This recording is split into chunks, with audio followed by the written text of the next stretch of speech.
여러분, 한번 상상해 보세요. 막 거침없이 영토를 정복해 나가던 진짜 무적의 연합군이 있단 말이죠. 네, 아주 파죽지세였죠. 그렇죠. 그런데 불과 몇 세대 만에 이들이 외부의 적이 아니라 자기들끼리 막 창칼을 겨누게 됩니다.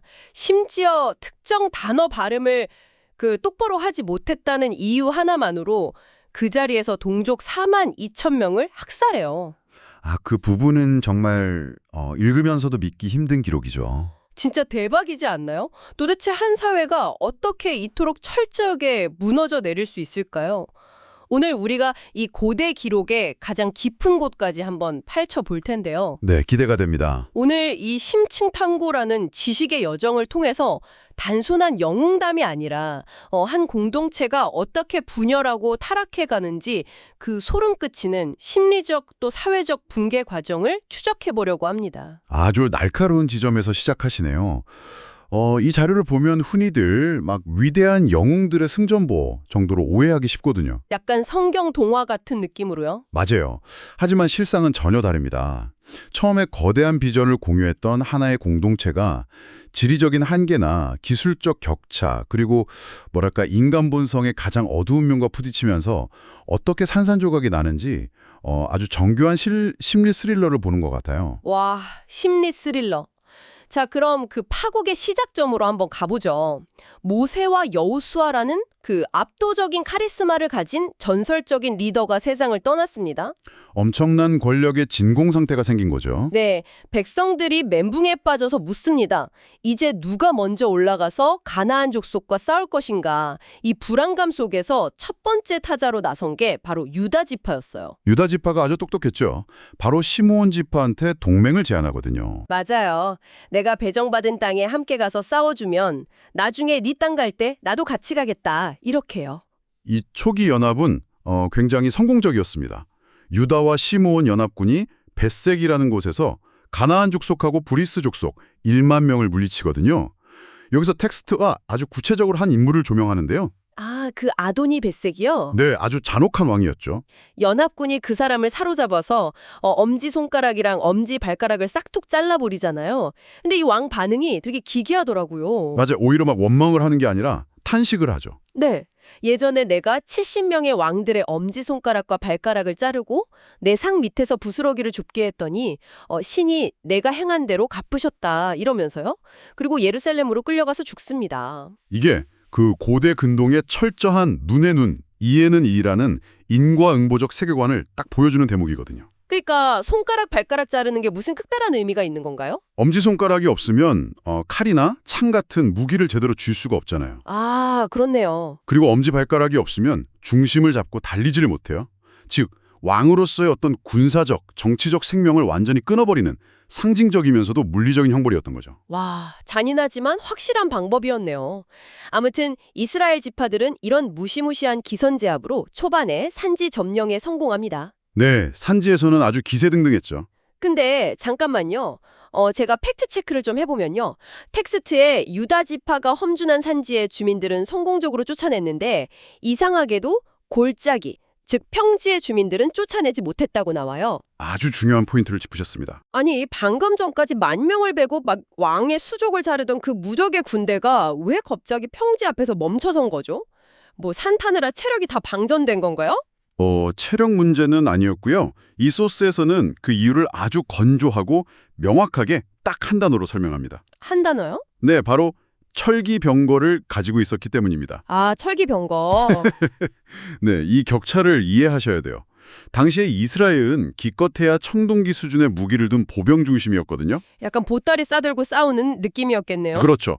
험준한 산악지대에서는 숨어서 공격하는 매복이나 게릴라 전술이 통했어요. 하지만 탁 트인 평야로 내려오는 순간 상황은 180도 달라지는 겁니다. 아, 이거 뭐 약간 비유를 하자면 2차 세계대전 때 우리가 그냥 소총 든 보병인데 탁 트인 벌판에서 저기 막 탱크 부대가 몰려오는 거랑 정면 대결해야 하는 상황인 거. 정면 대결해야 하는 상황이죠. 탱크 대 보병이죠. 신앙적인 열정이나 군대의 사기, 이런 정신력만으로는 도저히 극복할 수가 없는 아주 실질적인 기술적, 물리적 장벽에 쾅 하고 부딪힌 거예요. 진짜 막막했겠네요. 여기서 정말 흥미로운 점은요. 이 지리적 환경, 그러니까 산지와 평지라는 지형의 차이와 철기라는 첨단 군사 기술의 격차가 이스라엘의 초기 정착을 철저하게 제한해버렸다는 겁니다. 아, 그래서 평야를 포기한 거군요. 맞아요. 철기병고를 뚫지 못하니까 결국 풍요로운 농경지인 평야를 눈앞에 두고도 포기하고 척박하고 고립된 산지에 머물러야 했던 거죠. 이게 나중에 이들의 어떤 경제적 빈곤이나 지정학적인 위축을 초래하는 결정적인 원인이 됩니다. 와, 지형과 기술이 운명을 아예 갈라버렸네요. 그런데 이렇게 척박한 물리적 한계 속에서도 유독 돋보이는 결단을 내린 개인들이 있더라고요. 네, 바로 갈렙 가문이죠. 맞아요. 유다 지파의 노장 갈렙이 헤브론을 차지하고 막 거인족을 쫓아냅니다. 그리고 기랴세벨을 점령하는 사람한테 자기 딸 악사를 주겠다고 선언을 해요. 아주 전형적인 고대의 리더십이죠. 그래서 결국 조카 온니엘이 거기를 점령하는데, 근데 이 에피소드에서 제 시선을 확 사로잡은 건 갈렙이나 온니엘 같은 남자 영웅들이 아니에요. 바로 갈렙의 딸 악사였습니다. 아, 악사. 이 여성 인물의 행동을 우리가 아주 자세히 들여다볼 필요가 있습니다. 네, 그녀가 막 남편 온니엘을 부추겨서 밭을 구하게 하더니 본인은 자기가 타고 있던 나귀에서 내려서 아버지 갈렙한테 직접 막 요구를 하잖아요. 네, 내게 복을 주소서 아버지께서 나를 남방, 즉 네겝 땅으로 보내시니 샘물도 내게 주소서 이렇게 당당하게 말하죠. 당시 그 엄청난 가부장적인 사회에서 여성이 이렇게 주도적으로 자기 몫을 챙기는 장면 자체가 너무 파격적인데 왜 하필 샘물이었을까요? 돈이나 금이 아니고요. 여기서 그 네겝이라는 남방 땅의 지리적 특성을 알아야 하는데요. 이곳은 사막에 가까운 아주 건조한 황무지입니다. 척박하군요. 네, 땅이 아무리 막 몇만 평 넓어도 물이 없으면 농사를 지을 수도 없고 가축을 칠 수도 없어요. 그냥 죽은 땅인 거죠. 아, 그러니까 악사는 그냥 아빠한테 유산 더 줘 하고 때리 쓴 게 아니네요. 전혀 아니죠. 악사는 자신이 살아갈 환경의 치명적인 결함을 아주 정확하게 꿰뚫어 본 겁니다. 생존을 위한 필수 인프라, 즉 수자원인 윗셈과 아랫셈을 기억 확보해낸 거죠. 와, 똑똑하다. 이게 단순한 에피소드가 아니라 메마른 환경에서 가정을 꾸리고 영토를 실질적으로 생존 가능한 정착지로 탈바꿈시킨 아주 뛰어난 현실 정치이자 전략가로서의 면모를 보여주는 겁니다. 척박한 땅을 살기 좋은 땅으로 바꾼 건 칼이 아니라 악사의 그 날카로운 통찰력이었네요. 네, 아주 훌륭한 통찰이었죠. 자, 이렇게 유다와 시므온 지파 또 갈렙의 가족처럼 척박한 환경 속에서도 나름의 성공을 거둔 사례들이 분명히 있어요. 또 그 요셉 가문도 베델, 그러니까 옛 이름으로 루스라는 성읍을 정탐할 때 입구를 알려준 사람을 살려주는 첩보전을 펼쳐서 점령에 성공하잖아요. 맞아요. 그 스파이가 나중에 헷사람의 땅에 가서 새로운 루스를 세웠다는 기록도 있죠. 네, 근데 소스에 기록된 전체 12지파의 성적표를 쫙 놓고 보면요. 진짜 처참합니다. 마치 무슨 성공과 실패의 대조표를 보는 것 같아요. 실패의 양상도 지파별로 아주 다양하게 나타납니다. 어떤 식이었나요? 예를 들면 베냐민 지파는 예루살렘의 여부스 족속을 쫓아내지 못해서 결국 한 도시에 엉켜 살게 되고요. 단지파 같은 경우는 아까 말한 그 평지로 내려오기는커녕 강대한 아모리 족속한테 밀려가지고 오히려 더 높은 산지로 쫓겨납니다. 굴러떨어진 게 아니라 위로 쫓겨났군요. 네, 그리고 아셀과 납달리 지파는 아예 가나안 원주민들 틈에 섞여서 그들의 하부 계층처럼 살아가는 신세가 되죠. 아, 주객이 전도된 거네요. 근데 여기서 제가 진짜 흥미롭게 본 이상한 기록이 하나 나옵니다. 모든 지파가 철기병거에 밀리거나 힘이 달려서 정착에 실패한 게 아니라는 거예요. 아, 그 부분이죠? 네, 므낫세, 에브라임, 스불론 지파의 기록을 보면 이스라엘이 강성해진 후에야 가나안 족속에게 노역을 시켰고 다 쫓아내지 아니하였더라 이렇게 적혀 있거든요. 아니, 능력이 생겼는데도 쫓아내지 않았다는 거잖아요. 네, 이 지점이 사사기 전체, 아니 이스라엘 역사 전체를 뒤바꾸는 가장 치명적인 변곡점입니다. 그들은 왜 힘이 있는데도 원주민을 쫓아내지 않았을까요? 저는 사실 이 대목을 읽으면서 IT 업계에서 쓰는 기술 부채, 테크니컬 뎁트라는 용어가 확 떠올랐어요. 오, 기술 부채요? 어떤 의미죠? 그러니까 스타트업이 당장 앱을 빨리 출시하려고 코드를 대충 엉망으로 짜는 거예요. 그럼 당장은 시간도 아끼고 돈도 굳으니까 편하죠. 근데 5년 뒤에 그 엉망으로 짠 코드 하나 때문에 회사 전체 서버가 붕괴해버리잖아요. 아, 완벽한 비유네요. 그쵸. 지파들도 똑같은 거 아닐까요? 힘들게 계속 전쟁을 하는 것보다 그냥 적당히 살려두고 쟤들한테 세금 걷고 강제 노역 시키는 게 당장 내 지갑에는 경제적으로 훨씬 이득이니까요. 맞습니다. 장기적인 생존 안보를 단기적인 분기변 수익이랑 맞바꿔버린 셈이죠. 당장의 편리와 이익을 위한 아주 실용적 타협이었어요. 근데 그 청구서가 나중에 날아오잖아요. 네, 너무나 가혹한 청구서였죠. 이걸 더 큰 그림과 연결해보면요. 소스의 여호와의 사자가 복임이라는 곳에 나타나서 이렇게 뼈아픈 경고를 하는 장면이 나옵니다. 뭐라고 하죠? 너희가 이 땅 주민들과 언약을 맺지 말고 그들의 제단을 헐라고 하였거늘 너희가 내 목소리를 듣지 않았다. 그래서 이제 그들이 너희 옆구리에 가시가 될 것이고 그들의 신들이 너희에게 올무가 되리라. 이렇게요. 와, 옆구리의 가시와 올무. 이 복임이라는 이름 자체가 우는 자들이라는 뜻이거든요. 그제야 백성들이 그 경고를 듣고 소리 높여 울었지만 이미 돌이키기엔 너무 늦은 상태였죠. 그죠. 이미 타협해버렸으니까요. 근데 이 가시와 올무가 그냥 단순한 비유가 아니잖아요. 그들을 살려두고 같이 섞여 살다 보니까 진짜 자연스럽게 가나안의 풍요의 신, 그 유명한 바알을 섬기게 되는 거잖아요. 네, 경제적 동화가 영적 동화로 이어지는 과정입니다. 농사를 지으려면 그 지역 토착 농사신한테 피를 빌어야 한다는 아주 강한 경제적, 문화적 압박에 굴복해버린 거죠. 정체성을 아예 잃어버렸네요. 정체성을 잃으니까 12지파라는 공동체의 결속력도 완전히 무너져 내립니다. 스스로를 지킬 힘을 잃은 이스라엘은 결국 주변에 메소포타미아, 모압, 가나안, 미디안 같은 나라들의 끝없는 압제에 시달리게 되죠. 샌드위치 신세가 된 거네요. 특히 그 미디안 침략 시기 묘사한 텍스트 보니까 진짜 얼마나 비참해졌는지 눈물이 다 나더라고요. 네, 산에 동굴 파고 숨어 살 지경이 되었으니까요. 맞아요. 이스라엘 백성들이 적들 피해서 산속에 요새 만들어서 숨어 지내고 미디안 연합군이 메뚜기 떼처럼 몰려와서 가축이랑 곡식을 모조리 약탈해 가니까 나중엔 파종할 씨앗조차 안 남게 되잖아요. 네, 완벽한 국가 기능의 마비, 그냥 무정부 상태로 전락한 겁니다. 바로 이렇게 치역같이 어두운 위기 상황에서 등장하는 어떤 돌파구. 그게 바로 사사라는 리더들인 거죠. 네, 위기의 시대가 영웅을 부른 격이죠. 특히 기드온의 이야기는 그 자체로 한 편의 영화 같습니다. 아, 기드온. 진짜 전술의 천재 아닙니까? 단 300명 정예병만 딱 데리고 칼을 든 것도 아니고 나팔이랑 빈 항아리 속에 횃불 숨겨서 12만 명이 넘는 대군을 포위하잖아요. 그 심리전이 압권이었죠. 네, 한밤중에 항아리 쨍그랑 깨고 횃불 들면서 나팔 불어대니까 적진이 막 패닉에 빠져서 자기들끼리 칼로 찌르고 자멸하게 만들잖아요. 와, 진짜 소름 돋았어요. 기드온은 전쟁 전술뿐만 아니라 정치력도 탁월했습니다. 나중에 강력한 에브라임 지파가 뒤늦게 나타나서 아니 왜 처음부터 우리 안 불렀냐 하면서 막 윽박 지르거든요. 숟가락 얹으려고요? 약간 그런 느낌이죠. 그때 기드온이 에브라임의 끝물이 우리 아비에셀 가문의 만물보다 낫다. 이렇게 그들의 자존심을 한껏 세워주면서 지파 간의 내전을 부드럽게 막아냅니다. 와, 립서비스 장난 아니네요. 사회생활 말렙이에요. 네, 아주 유연한 리더십이었죠.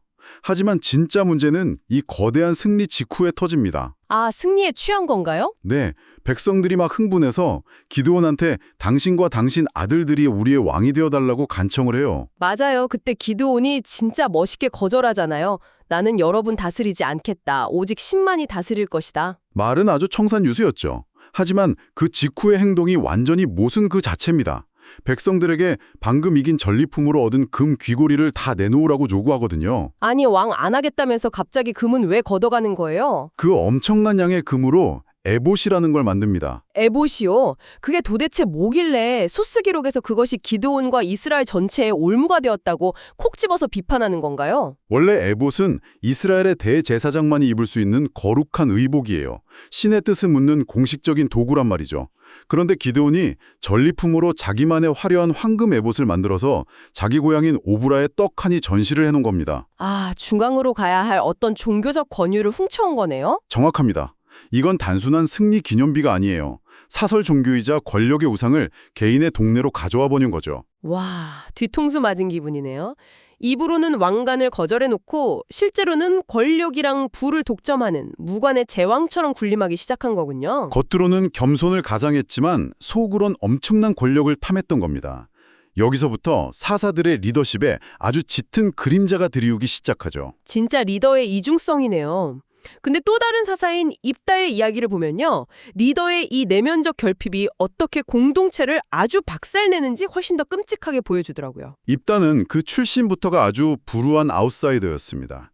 창녀의 아들이라는 이유로 형제들한테 쫓겨나서 잡류, 즉 용병들이나 건달들의 우두머리로 살고 있었거든요. 근데 암몬 족속이 쳐들어와서 다급해지니까 길르앗 장녀들이 굽신거리면서 다시 모셔온 거잖아요. 네, 근데 입다도 초기에는 아주 합리적인 리더의 모습을 보여줍니다. 오, 무작정 칼 빼들고 싸운 게 아니었어요. 아니요, 암몬 왕이랑 아주 치열한 외교적 서신을 주고받아요. 우리가 이 땅을 억지로 빼앗은 게 아니라 예전에 아모리 왕 시온한테서 정당하게 얻은 거다라면서 역사적 팩트를 근거로 논쟁을 벌입니다. 말도 되게 잘했네요. 네, 아주 논리적이었죠. 하지만 그의 내면 깊숙한 곳에 자리 잡은 열등감, 그리고 인정받고자 하는 그 지독한 인정투쟁이 결국 돌이킬 수 없는 참사를 불러옵니다. 아, 전쟁 나가기 직전에 신한테 했던 그 미친 서원 말씀이시군요. 네, 바로 그 맹세입니다. 만약 승리하게 해주시면 집에 돌아올 때 내 집 문에서 가장 먼저 나를 맞이하러 나오는 자를 불태워서 번제물로 바치겠습니다. 아니, 제정신인 리더가 어떻게 자기 백성을, 사람을 태워 죽이겠다는 이런 극단적인 맹세를 하죠. 이걸 심리학적으로 한번 분석해 볼 필요가 있습니다. 입다는 평생 공동체로부터 버림받은 아웃사이더로 살았어요. 그런데 이제 그 자기를 버렸던 사람들의 최고 권력자로 금요환영할 기회를 딱 잡은 거잖아요. 아, 너무 절박했구나. 맞아요. 너무 절박한 나머지 신조차 자기 통제 아래 두려고 했던 겁니다. 가장 극단적이고 과시적인 종교적 퍼포먼스를 통해서 자신의 그 불안정한 권력을 신성하게 포장하고 싶었던 뒤틀린 욕망의 발현인 거죠. 근데 승리하고 돌아왔을 때 그를 속고치며 맞이한 게 하필 네, 단 하나뿐인 그의 무남 동료, 외동딸이었습니다. 와, 리더의 그 충동적이고 과시적인 말 한마디가 자기의 가장 소중한 미래마저 불태워버렸네요. 너무나 비극적이죠. 근데 진짜 비극은 이 입다의 개인사로 끝나지 않잖아요. 아까 기도원 때 숟가락 얹으려고 시비를 걸었던 그 에브라임 지파가 입다한테도 똑같이 찾아와서 막 트집을 잡습니다. 네, 넌 왜 우리 안 불렀냐 하면서요. 근데 기도원은 막 말로 구워 삶았는데 입다는 자비가 없더라고요. 에브라임 지파랑 그냥 전면전을 벌여버리죠. 특히 그 요단강 나루턱 장악하고 벌인 십볼레 사건, 전 이거 읽고 진짜 소름 돋았어요. 네, 강을 건너서 도망치려는 에브라임 사람들을 색출해내려고 입다의 군대가 특정한 발음 테스트를 강요한 사건이죠. 곡식 이삭이라는 뜻의 단어였죠. 맞습니다. 십볼렛이라는 단어를 발음해보라고 시킨 건데요. 에브라임 사람들은 방언의 차이 때문에 이 쉬 발음을 못해서 자꾸 십볼렛이라고 발음을 했던 겁니다. 아니, 고작 그 단어 발음 하나, 쉬냐 이거 하나 틀렸다는 이유로 그 자리에서 종족 4만 2천 명의 목을 베어버리잖아요. 네, 끔찍한 학살이었죠. 이게 무슨 외부의 암몬 족속이랑 싸운 것도 아니고 어제까지 같은 편이었던 형제들을 죽인 거잖아요. 도대체 이게 무슨 의미가 있는 걸까요? 이게 오늘날 우리에게도 아주 큰 시사점을 줍니다.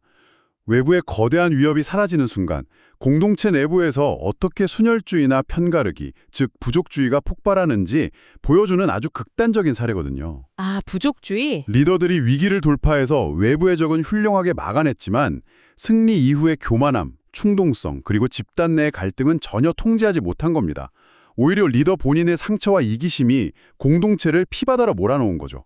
이야, 진짜 리더십의 실패가 얼마나 무서운 결과를 낳는지 보여주네요. 근데 여러분, 이 텍스트가 진짜 무서운 이유가 뭔지 아세요?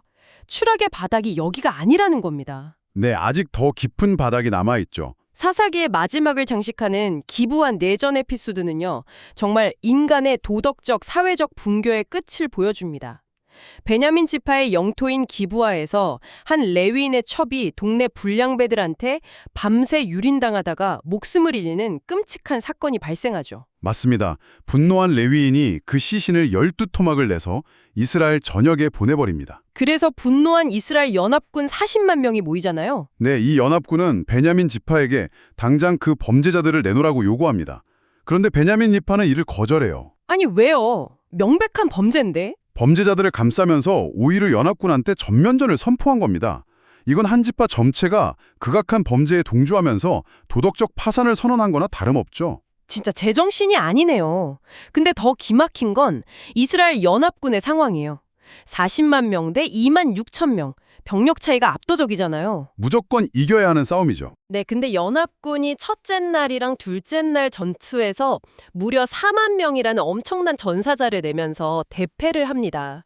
아니, 신한테 어디로 올라갈지 다 물어보고 싸웠는데도 이틀 연속 처참하게 깨져요. 왜 그랬을까요? 표면적으로는 정의를 외치고 있었지만 사실 연합군 내부도 이미 썩을 대로 썩어 있었기 때문 아닐까요? 아, 그들 자신도 도덕적 우위가 없었다는 거군요. 맞습니다. 결국 셋째 날 매복 전술을 써서 베냐민 군대를 몰살시키면서 상황이 종료되긴 하는데요. 베냐민 지파는 림몬 바위로 도망친 600명의 남자만 남고 지파 전체가 아예 멸절될 위기에 처하게 됩니다. 여기서 이 텍스트가 진짜 소름 끼치는 질문을 우리한테 던집니다. 피해 복수가 다 끝난 다음에 이스라엘 백성들이 정신을 차려보니까 12지파 중에서 한 지파가 영원히 지도에서 사라지게 생긴 거예요. 그래서 막 대성통곡을 하죠. 네, 근데 이 상황을 수습하겠다고 내놓은 해결책이요. 앞선 범죄들보다 훨씬 더 기괴하고 폭력적입니다. 전쟁 시작할 때 흥분해서 맹세했던 게 발목을 잡았죠. 네, 우리 딸들은 절대 베냐민 사람한테 시집 안 보내겠다. 이렇게 맹세를 해버렸잖아요. 근데 그 맹세는 깨기 싫고 남은 베냐민 남자 600명한테 아내는 구해줘야겠고 그래서 선택한 게 뭡니까? 동족 성합을 공격하는 거였죠. 맞아요. 우리 연합군 총회에 참석 안 했다는 그 핑계 하나로 길라 야베스라는 동족의 성읍을 기습해서 남자랑 기혼녀를 싹 다 죽이고 400명의 처녀들을 납치해 옵니다. 그래도 200명이 모자랐잖아요. 네, 모자라니까 이번에는 실로라는 곳에서 명절에 춤추러 나온 어린 소녀들을 베냐민 남자들이 숲에 몰래 숨어 있다가 막 납치해 가도록 국가가 묵인하고 방조를 합니다. 이게 정말 핵심입니다. 정의를 세우겠다고 시작된 분노가 결국에는 또 다른 무고한 동족 학살과 대규모의 조직적인 납치극으로 변질되어 버렸어요. 문제를 푼 게 아니라 죄악을 더 큰 죄악으로 덮은 거네요. 그렇죠. 처음에 가나안 땅의 악한 문화를 몰아내겠다고 들어왔던 그 이스라엘이 어느새 가나안 사람들보다 훨씬 더 잔혹하고 파괴적인 괴물이 되어버렸음을 이 고대 텍스트가 아주 차갑고 냉정하게 고발하고 있는 겁니다. 와, 진짜 압도적이네요. 처음에는 산지에서 그 철개병거라는 현실의 벽에 딱 가로막혔어요. 그리고는 싸우기 힘들다. 당장 살기 편하자 하면서 타협하고 강제 노역을 시켰죠. 네, 그 달콤했던 기술 부채죠. 맞아요. 그 작고 달콤했던 경제적 타협이 결국엔 공동체의 정신을 좀먹고 리더들을 완전히 타락시켰습니다. 나중에는 외부의 적이 아니라 발음 틀렸다고 자기 형제 4만 명 죽이고 여성을 도구화하면서 서로를 도륙하는 내부의 짐승으로 전락해버린 이 숨막히는 여정. 네, 그리고 이 길고 잔혹한 혼돈의 기록을 딱 마무리하면서 이 모든 붕괴의 원인을 단 한 문장으로 명쾌하게 찌르는 대목이 마지막에 나옵니다. 어떤 문장인가요? 그때 이스라엘의 왕이 없으므로 사람이 각기 자기의 소견에 옳은 대로 행하였더라. 각기 자기의 소견에 옳은 대로 행하였더라. 와, 정말 무거운 여운을 남기는 문장이네요.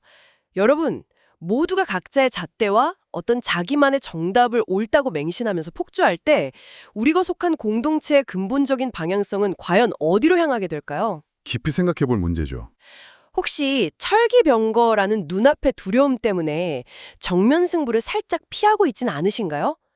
혹은 당장의 경제적 이익이나 편안함 때문에 적당히 타협해버리고 내버려둔 우리 삶 속의 가나안 족속은 무엇인지 한번 돌아보게 됩니다.